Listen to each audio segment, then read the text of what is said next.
Imagina un apartamento en el piso 14 de un edificio exclusivo en Manhattan. Es un día caluroso de julio de 1988. Dentro, una mujer que lo tiene todo. Tiene un apellido que es sinónimo de la riqueza de Estados Unidos. Tiene una marca de ropa que factura millones. Tiene fama, belleza y contactos. Pero en ese preciso instante, nada de eso sirve. Todo su dinero, todas sus mansiones y todas sus conexiones no pueden comprar lo único que necesita, que su hijo de 23 años, sentado en el borde de la terraza, vuelva a entrar en la habitación. Él la mira, le dice una última palabra y se deja caer al vacío. En ese segundo, Gloria Vanderbilt aprendió la lección más cruel de su vida. El dinero puede comprar silencio, abogados y diamantes, pero no puede detener la gravedad. Bienvenidos a nuestro canal. Hoy vamos a adentrarnos en una vida que parece un cuento de hadas escrito por un autor de terror. Es la historia de la pobre niña rica, la mujer que sobrevivió a una madre negligente, a un marido abusivo, a la estafa y a la muerte, solo para descubrir que la jaula de oro sigue siendo una jaula. Antes de empezar, quiero pedirles algo. Vayan a los comentarios y escriban si creen que una gran herencia es una bendición o una maldición. ¿Aceptarían $100 millones si el precio fuera no ser nunca verdaderamente libres? Los leemos. Para entender el final, el suicidio y la tragedia, tenemos que volver al principio, al origen del mito. Gloria no nació simplemente, fue forjada en una aleación de oro y expectativas imposibles el 20 de febrero de 1924. Su padre era Reginald Vanderbilt, el heredero vividor de una fortuna ferroviaria. Su madre, Gloria Mordan, una belleza de sociedad mucho más joven que él. Parecía el inicio perfecto, pero la desgracia no esperó. Cuando la pequeña Gloria tenía apenas 15 meses, su padre murió de cirrosis, dejando tras de sí una montaña de deudas y un fideicomiso intocable de varios millones para la niña. Desde que aprendió a caminar, Gloria no fue una persona, fue un cheque al portador. La muerte de Reginald Vanderbilt dejó a 2 mujeres llamadas Gloria en una situación precaria. La madre, joven y sedienta de vida, no tenía acceso directo a la fortuna. El dinero pertenecía a la bebé. Así comenzó un peregrinaje de lujo por Europa que duraría años. Madre e hija vivían en hoteles de París, Londres y la Riviera Francesa, pero habitaban mundos separados. La madre, Gloria Morgan, pasaba las noches bailando con príncipes y durmiendo hasta el mediodía. La niña, la pequeña Gloria, vivía confinada en las habitaciones de servicio, cuidada por la única persona que realmente la amaba, su niñera, Emma Keislich, a la que llamaba cariñosamente Dodo. Para la pequeña Gloria, su madre era una aparición hermosa y fugaz, una figura de seda y perlas que entraba en la habitación para darle un beso rápido antes de desaparecer en la noche parisina. Dodo, en cambio, era la realidad. Dodo era quien le daba la sopa, quien la arropaba y quien le susurraba que todo estaría bien. Pero Dodo también tenía miedo. Veía cómo la madre gastaba el dinero de la niña en fiestas y lujos, descuidando su salud y su educación. La niña crecía tímida, asustada, sintiéndose un estorbo en la vida brillante de su madre.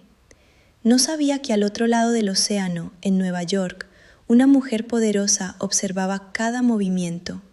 Gertrude Vanderbilt Whitney, la tía paterna de Gloria, era la matriarca de la familia, fundadora del Museo Whitney y una de las mujeres más ricas de América. Gertrude despreciaba el estilo de vida de su cuñada. Consideraba que arrastrar a una heredera Vanderbilt por los hoteles de Europa como si fuera una gitana de alta sociedad era un insulto al apellido.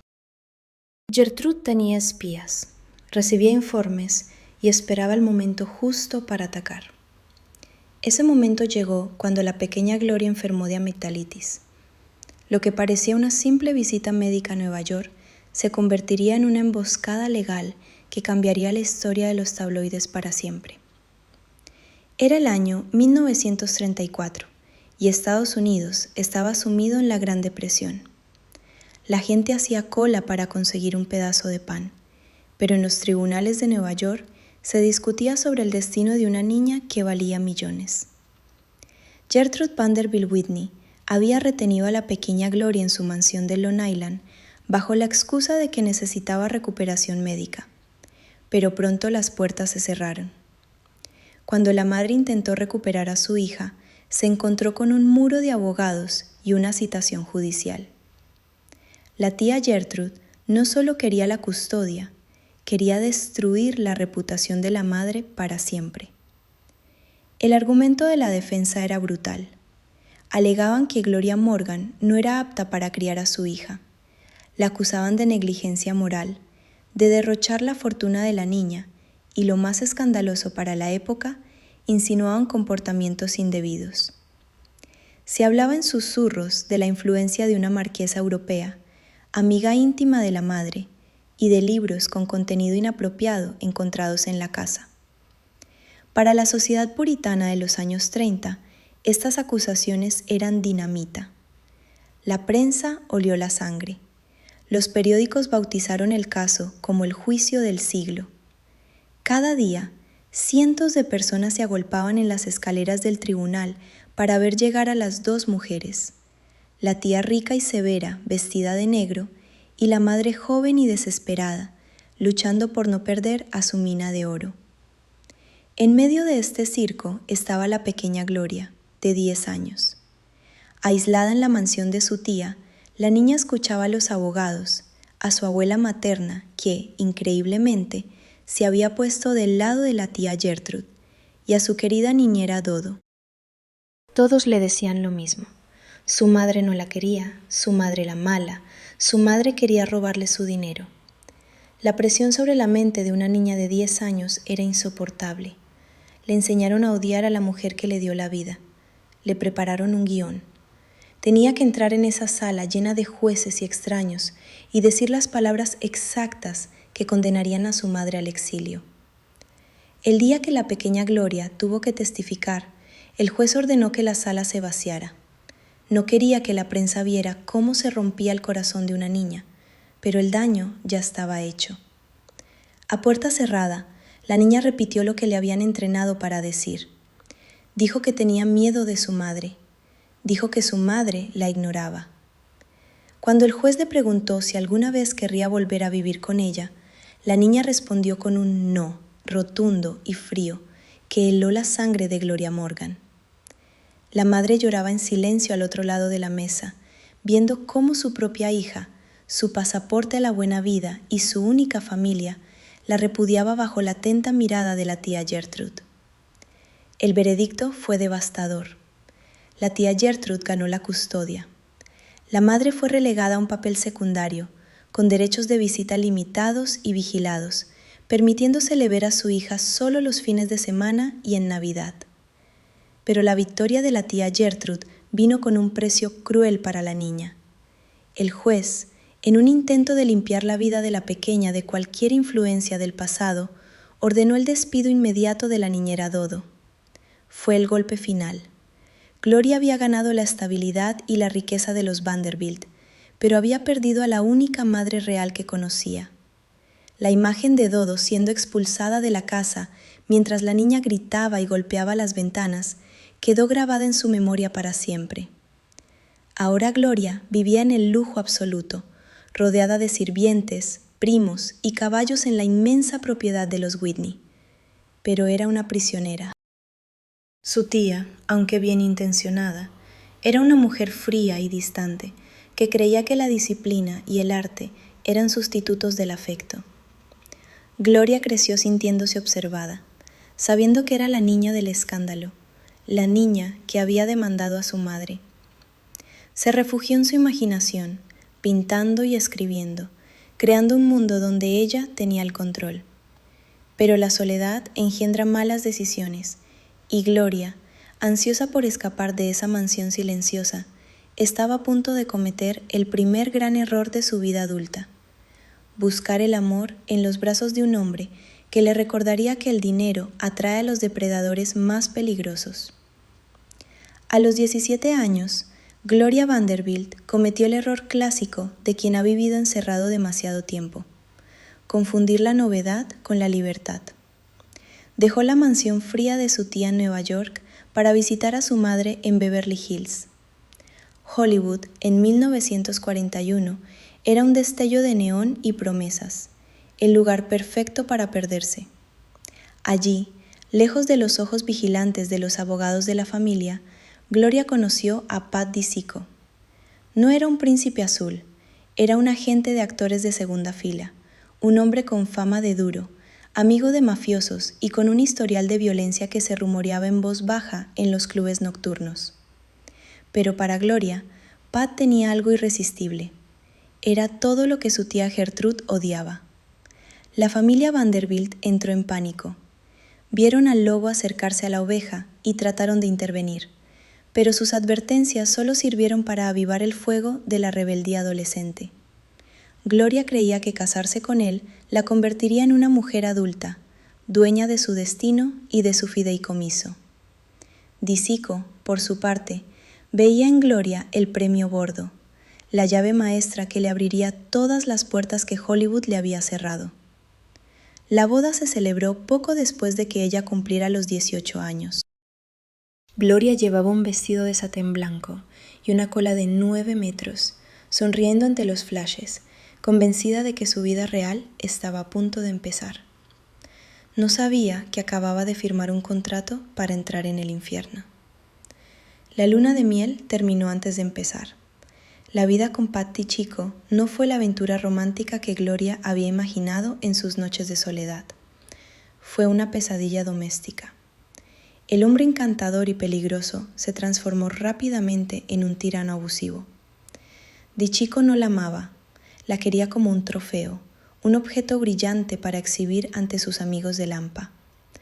En la intimidad de su hogar la insultaba y la humillaba, llamándola gorda y estúpida, demoliendo la poca autoestima que le quedaba a la heredera. La violencia no tardó en escalar de las palabras a los golpes. La joven que poseía millones de dólares no tenía a nadie a quien llamar cuando su marido decidía usarla como saco de boxeo. Fue en esos años oscuros cuando la tesis de nuestra historia se hizo dolorosamente real. El dinero pagaba la mansión donde vivían y los coches que conducían, pero no podía comprar el respeto de su marido ni su propia seguridad física. Gloria aprendió a maquillarse los moretones y a sonreír en las fiestas, interpretando el papel de la esposa feliz mientras por dentro se desmoronaba. Sin embargo, algo del espíritu de supervivencia que la había mantenido a flote durante el juicio de su infancia volvió a despertar. Tras 3 años de terror, Gloria entendió que si no salía de ahí, terminaría muerta. En 1945 reunió el valor para divorciarse, escapando de las garras de DiCicco, pero la libertad le duraría muy poco tiempo, pues su búsqueda desesperada de una figura paterna la llevaría directamente al extremo opuesto. Apenas unas semanas después de librarse del matón de Hollywood, Gloria Vanderbilt dio un giro de 180 grados. Si Pat DiCicco era la fuerza bruta y la vulgaridad, su nuevo objetivo era la cumbre de la cultura y el intelecto. Conoció a Leopold Stokowski, el mundialmente famoso director de orquesta, conocido por su trabajo en la película Fantasía de Disney. Él era un genio musical, un hombre de mundo, sofisticado y poderoso. También tenía 63 años. Gloria tenía 21. La diferencia de 42 años no fue un obstáculo. Al contrario, fue el imán. Gloria no buscaba un igual, buscaba al padre que la cirrosis le había robado antes de que pudiera recordarlo. Se casaron en México, casi en secreto. De la noche a la mañana, la joven de sociedad se convirtió en la esposa del maestro, sumergiéndose en un mundo de conciertos, giras y silencio reverencial. Stokowski, al igual que su tía y su primer marido, era un controlador nato, aunque sus métodos eran más sutiles. La aisló en su mundo de música clásica, moldeándola a su gusto. Durante este matrimonio, Gloria fue madre por primera vez, dando a luz a 2 hijos, Stan y Christopher. Parecía que había encontrado la paz en la domesticidad y el arte, viviendo en una burbuja de alta cultura. Pero la jaula de oro, aunque ahora estuviera forrada de partituras y terciopelo, seguía siendo una jaula. Gloria empezaba a sentir que se asfixiaba bajo la sombra gigantesca de su marido. La década de los 50 trajo consigo un cambio sísmico en la vida de Gloria. Ya no era la niña asustada, ni la esposa trofeo golpeada. Era una mujer joven que empezaba a descubrir que tenía su propia voz. El encierro intelectual con Stokowski la empujó a buscar una salida creativa. Empezó a pintar, a escribir y, para horror de la vieja guardia de Nueva York, a actuar. Gloria quería ser vista no por su apellido, sino por su talento. En este despertar, se dio cuenta de que su matrimonio con el anciano director era una farsa sostenida por sus traumas infantiles. Necesitaba pasión, vida real, y la encontró, momentáneamente, en los brazos de un hombre que era la definición de la pasión en aquella época, Frank Sinatra. El romance con Sinatra fue breve, pero fue la chispa que detonó la bomba. Le dio la confianza para dejar a Stokowski y enfrentarse a una nueva batalla legal por la custodia, esta vez por sus propios hijos, aunque ahora ella tenía las herramientas para pelear. Divorciada por segunda vez y con 2 hijos a su cargo, Gloria entró en una etapa de frenesí creativo y romántico. Se convirtió en una presencia habitual en la televisión y el teatro. En este torbellino, conoció al director de cine Sidney Lumet. Se casaron en 1956. Lumet era joven, brillante y la trataba como a una igual. Parecía que, por fin, Gloria había encontrado el equilibrio. Pero el destino, ese guionista cruel que parecía obsesionado con su vida, solo le estaba dando un respiro antes de presentarle al gran amor de su vida y con él la mayor de todas las tragedias. El matrimonio con Sidney Lumet fue un oasis de cordura, pero a veces la calma no es suficiente para quien ha vivido siempre en medio de la tormenta. Se divorciaron amistosamente en 1963, dejando a Gloria libre para el encuentro que definiría el resto de su existencia. No fue en una fiesta de gala ni en un set de rodaje, sino a través del destino disfrazado de casualidad. Gloria conoció a Wyatt Cooper, un escritor y guionista sureño. A diferencia de DeSico, no era violento. A diferencia de Stokowski, no quería moldearla. Y a diferencia de Lumet, entendía las profundidades oscuras de su alma, porque él también tenía esa sensibilidad melancólica de los escritores. Wyatt Cooper era un hombre guapo, con un encanto tranquilo y una solidez que Gloria jamás había experimentado. Por primera vez, no buscaba un padre ni un salvador, buscaba un compañero. Se casaron en la víspera de Navidad de 1963. Gloria sentía que, a los 39 años, la vida le estaba devolviendo todo lo que le había robado en la infancia. Con Wyatt, la ansiedad perpetua de Gloria pareció disiparse. Él le dio algo más valioso que las joyas o los fideicomisos. Le dio la sensación de hogar. Juntos construyeron un refugio donde el apellido Vanderbilt no era una maldición, sino simplemente un dato más en su biografía. Los años siguientes fueron una época dorada, un verano largo y cálido en la vida de una mujer acostumbrada al invierno. Gloria y Wyatt tuvieron 2 hijos, Carter, nacido en 1965, y Anderson, que llegó al mundo 2 años después, en 1967. La familia se instaló en una hermosa casa en Manhattan y pasaban los veranos en Southampton. Eran la imagen de la felicidad americana. Gloria, que había sido criada por niñeras y abogados, se volcó en la maternidad con una devoción feroz. Quería darles a Carter y a Anderson todo lo que ella no tuvo: presencia, abrazos, seguridad y, sobre todo, la certeza de que eran amados incondicionalmente. En esta etapa, Gloria floreció como nunca antes. Con el apoyo inquebrantable de Wyatt, su creatividad se desbordó. Escribía, diseñaba, decoraba. La pareja era el centro de una vida social brillante, pero sana. Sus amigos eran artistas, escritores y pensadores. Parecía que la pobre niña rica había vencido al destino. Había roto el ciclo de negligencia y dolor. Miraba a sus hijos jugar en el jardín y creía, con una ingenuidad conmovedora, que el sufrimiento era cosa del pasado, un capítulo cerrado en un libro viejo.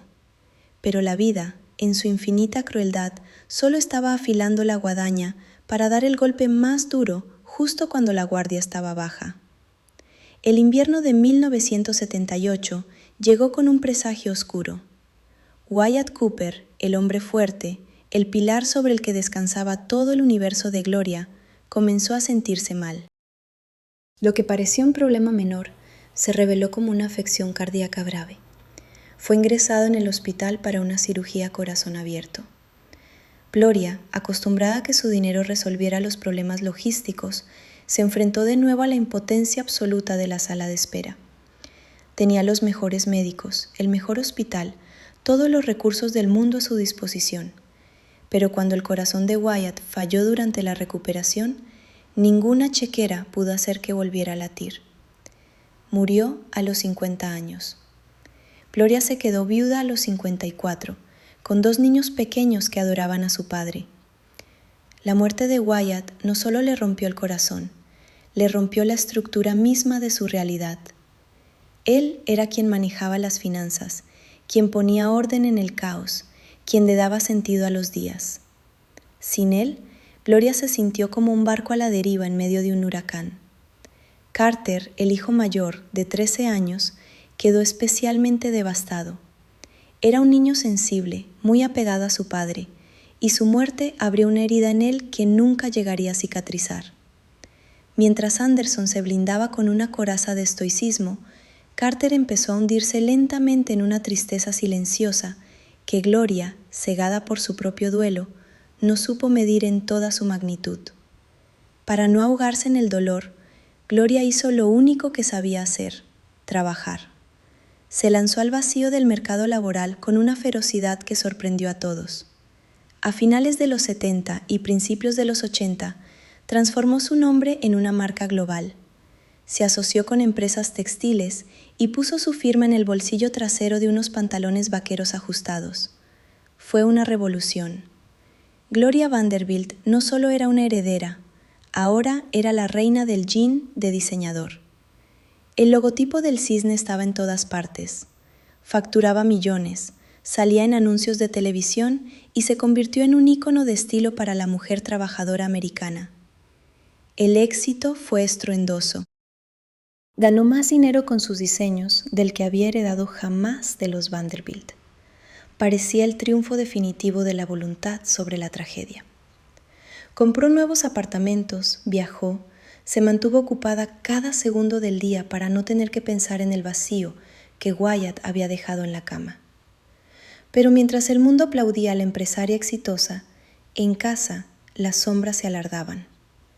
Carter, ahora un joven de 20 años, hermoso y gentil, luchaba contra demonios invisibles. La depresión y la confusión lo acosaban, y aunque Gloria intentaba ayudarlo con terapeutas y amor, la distancia entre ellos crecía. El éxito masivo y el ruido de la fama estaban ahogando los gritos de auxilio que preceden al silencio final. Nos acercamos inexorablemente a esa tarde de julio en el balcón. El 22 de julio de 1988 amaneció como cualquier otro día de verano en Manhattan. Gloria estaba en su apartamento del piso 14, rodeada de arte, libros y recuerdos de una vida que había sobrevivido a todo. Carter había estado viviendo con ella mientras intentaba encontrar su camino. Era un joven de 23 años, talentoso, culto, pero atrapado en una niebla mental que ningún médico lograba disipar. Había estado tomando medicación para la depresión y la ansiedad, pero las pastillas solo amortiguaban el dolor sin curarlo. Esa mañana, Gloria notó algo extraño en su hijo. Estaba más callado de lo habitual, más distante, como si ya no estuviera del todo presente en la habitación. Pasaron el día juntos, hablando de cosas triviales, de proyectos futuros que ahora suenan como ironías crueles del destino. Por la tarde, Carter se levantó y caminó hacia la terraza. Gloria lo siguió, intuyendo sin saber que algo terrible estaba a punto de suceder. Lo vio sentarse en el muro bajo que separaba el balcón del vacío. Ella le habló con esa voz suave que solo una madre sabe usar, tratando de convencerlo de que volviera dentro, de que todo estaría bien, de que podían superarlo juntos. Carter la miró con esos ojos que ella había visto abrirse por primera vez 23 años atrás. Le dijo algo breve, algo que ella nunca reveló al público, y entonces, con una calma escalofriante, se dejó caer hacia adelante. El sonido del impacto 14 pisos más abajo fue el fin de un mundo. Gloria corrió escaleras abajo, sus gritos llenando el edificio, pero cuando llegó a la calle ya era tarde. Su hijo, su Carter, yacía sin vida en el pavimento de la ciudad que lo había visto crecer. Los paramédicos llegaron, la policía acordonó el área, los vecinos miraban por las ventanas. La noticia se propagó como un incendio. Los titulares gritaban desde los kioscos al día siguiente. El hijo de Gloria Vanderbilt se había suicidado delante de su madre. La prensa, la misma que la había perseguido cuando era una niña de 10 años en un juicio de custodia, volvió a devorarla, esta vez con preguntas aún más crueles. ¿Por qué lo hizo? ¿Qué falló? ¿Fue culpa de la madre famosa? Gloria se encerró en su apartamento, el mismo que ahora era un mausoleo. Caminaba por los pasillos donde Carter había dado sus últimos pasos. Miraba la terraza como si fuera un altar maldito. El dinero no pudo salvar a su hijo, no pudo comprarle la paz mental ni detener la caída. Todos los millones, todas las conexiones, todos los médicos privados y clínicas exclusivas no sirvieron de nada ante el enemigo invisible que vivía dentro de la mente de Carter. Gloria, que había escapado de un matón, que había sobrevivido a la muerte de su gran amor, que había construido un imperio comercial, se enfrentaba ahora a la derrota más absoluta. No pudo salvar a su propio hijo de sí mismo. Los meses que siguieron fueron una existencia fantasmal. Gloria dejó de trabajar, dejó de sonreír, dejó incluso de llorar porque ya no le quedaban lágrimas. Su otro hijo, Anderson, apenas 21 años en ese momento, trató de mantener la compostura. Ya estudiaba periodismo y estaba decidido a no ser devorado por la tragedia familiar. Pero la relación entre madre e hijo quedó marcada para siempre por ese día. Anderson se convirtió en el hijo sobreviviente, cargando con el peso de representar el futuro cuando el pasado pesaba como una losa de mármol. Gloria sabía que si se hundía completamente, lo perdería a él también. Así que hizo lo que siempre había hecho, sobrevivir. Con el tiempo volvió a los pinceles. Pintaba compulsivamente, creando obras oscuras y hermosas donde se veían caídas, alas rotas y figuras solitarias. El arte fue su terapia y su venganza contra el destino. Se negó a ser destruida. Escribió memorias brutalmente honestas donde hablaba de sus matrimonios, de su infancia robada, de la adicción de su madre, del abuso de Dichico y finalmente de Carter. No escondió nada. Si el mundo quería mirar dentro de la jaula dorada, ella les mostraría cada barrote oxidado y cada rincón ensangrentado. Las críticas dijeron que era catártico, valiente, pero para Gloria, simplemente era la única manera de mantener viva la memoria de su hijo sin volverse loca. En los años 90, Gloria Vanderbilt era un hombre que evocaba tanto glamour como tragedia. Su marca de jeans seguía generando dinero, pero ella ya no necesitaba la fama. Vivía retirada, rodeada de sus pinturas y sus recuerdos, manteniendo contacto cercano con Anderson, quien había seguido los pasos de su padre y se había convertido en escritor y periodista. La ironía no pasaba desapercibida. El nieto de la niña del juicio más escandaloso del siglo XX se convertiría en una de las voces más respetadas del periodismo televisivo. Anderson Cooper heredó la inteligencia de su padre, la resiliencia de su madre y, afortunadamente, la fortaleza emocional para no repetir el destino de su hermano. Pero la pérdida de Carter no fue la última factura que el destino le pasó a Gloria. A medida que envejecía, tuvo que enfrentarse a otra verdad dolorosa. La fortuna Vanderbilt, ese monstruo que había dominado su infancia, se había evaporado casi por completo. Entre malas inversiones, divorcios costosos, el mantenimiento de un estilo de vida lujoso durante décadas y, sobre todo, la naturaleza efímera del dinero heredado sin una gestión férrea, los millones se habían reducido a casi nada.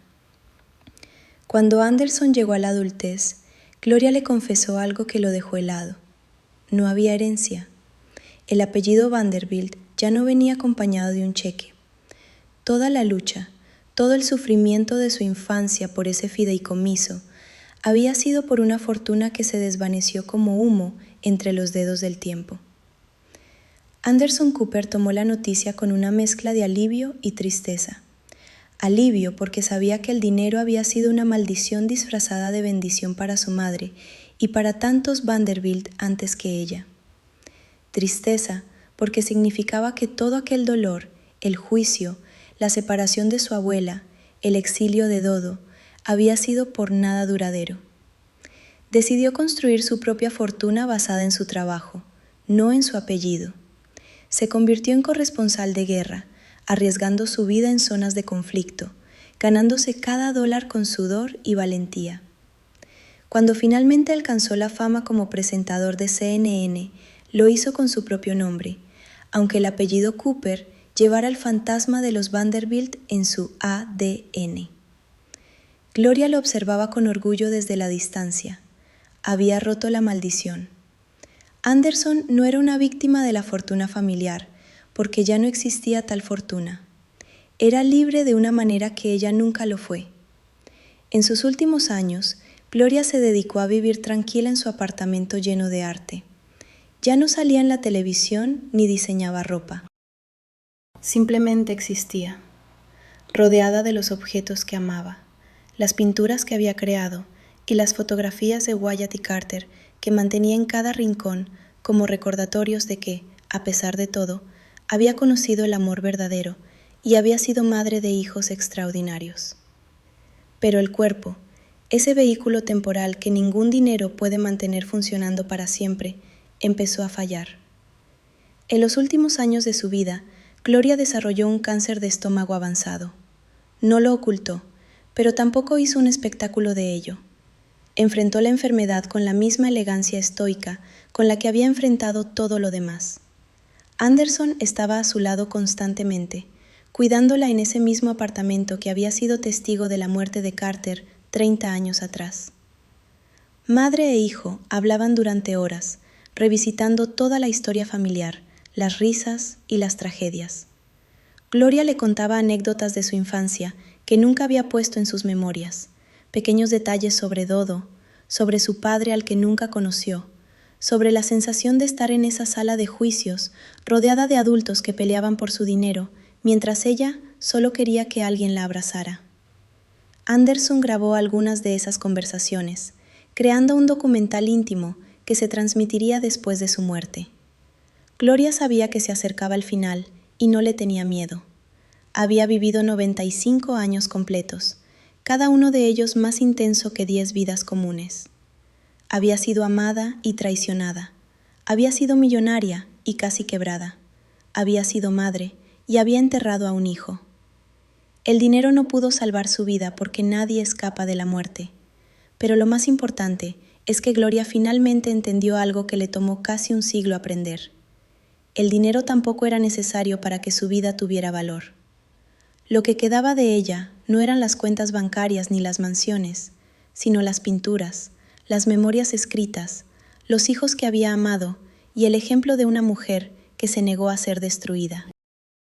El 17 de junio de 2019, Gloria Vanderbilt cerró los ojos por última vez en su apartamento de Manhattan, rodeada de arte y amor.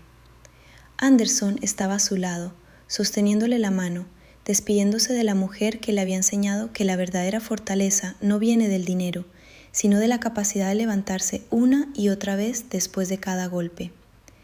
Las noticias de su muerte recorrieron el mundo. Los titulares la llamaron heredera, diseñadora, ícono de estilo. Pero los que realmente la conocieron sabían que era mucho más que eso. Era una sobreviviente en el sentido más profundo de la palabra. Había sobrevivido al siglo XX con todas sus convulsiones, sus guerras, sus cambios de valores, y lo había hecho sin perder jamás su esencia. Su funeral fue privado, íntimo, exactamente como ella lo habría querido. No hubo desfiles de celebridades ni cobertura mediática invasiva, solo familia cercana y unos pocos amigos verdaderos. Anderson habló sobre su madre con una honestidad desgarradora, mencionando no solo sus triunfos, sino también sus batallas, sus miedos y su inmenso amor. Recordó a Carter diciendo que su hermano finalmente estaba en paz junto a su padre y su abuela. La urna con las cenizas de Gloria fue colocada junto a las de Wyatt Cooper, reuniendo en la muerte a la pareja que había sido feliz durante 15 años fugaces. Fue un final tranquilo para una vida que había sido cualquier cosa menos eso. Después de su muerte, el mundo hizo un balance de lo que significó la vida de Gloria Vanderbilt. Los historiadores revisaron el juicio de 1934 y vieron en él el nacimiento del circo mediático moderno. El primer caso en que una familia rica lavó su ropa sucia en público para entretenimiento de las masas. Los críticos de arte redescubrieron sus pinturas, encontrando en ellas una profundidad emocional que había sido ignorada en vida, porque todos estaban demasiado ocupados mirando su apellido. Los jóvenes que usaron sus jeans en los 80 se dieron cuenta de que esa firma elegante en el bolsillo pertenecía a una mujer que había convertido su dolor en un imperio y que había demostrado que reinventarse es posible a cualquier edad. Pero quizás la lección más importante de la vida de Gloria Vanderbilt es la que nos trajo aquí desde el principio. El dinero no pudo salvar su vida. No salvó a su padre de la cirrosis, no la salvó de un matrimonio abusivo, no salvó a Wyatt del fallo cardíaco y no salvó a Carter de la depresión que lo empujó al vacío. El dinero puede comprar comodidad, abogados, viajes y cuadros hermosos, puede abrir puertas y cerrar bocas, pero no puede comprar salud mental, no puede detener el tiempo y no puede reescribir el destino. Gloria pasó toda su infancia siendo el centro de una batalla legal por millones de dólares, solo para descubrir al final de su vida que los momentos que realmente importaron fueron los abrazos de Dodo, las tardes con Wyatt, las risas con sus hijos y la satisfacción silenciosa de crear algo con sus propias manos. Hoy, cuando pensamos en los Vanderbilt, ya no pensamos en los magnates del ferrocarril que construyeron un imperio en el siglo XIX. Pensamos en Gloria, la niña que fue arrastrada por los tribunales, la mujer que sobrevivió al abuso, la madre que perdió a su hijo y siguió adelante. Su historia es un recordatorio de que la riqueza sin amor es una prisión y de que la verdadera fortuna se mide en recuerdos, no en dólares. Cuando ella murió, no dejó una herencia económica, pero dejó algo mucho más valioso. Dejó su vida como ejemplo de que es posible ser destruido 1000 veces y aún así encontrar la fuerza para reconstruirse. Dejó el mensaje de que el dinero, al final, es solo papel. Lo que queda cuando todo se desmorona es aquello que llevamos dentro, el coraje, el arte, el amor y la capacidad infinita de resistir. Y eso, a diferencia de las fortunas Vanderbilt, nunca se evapora.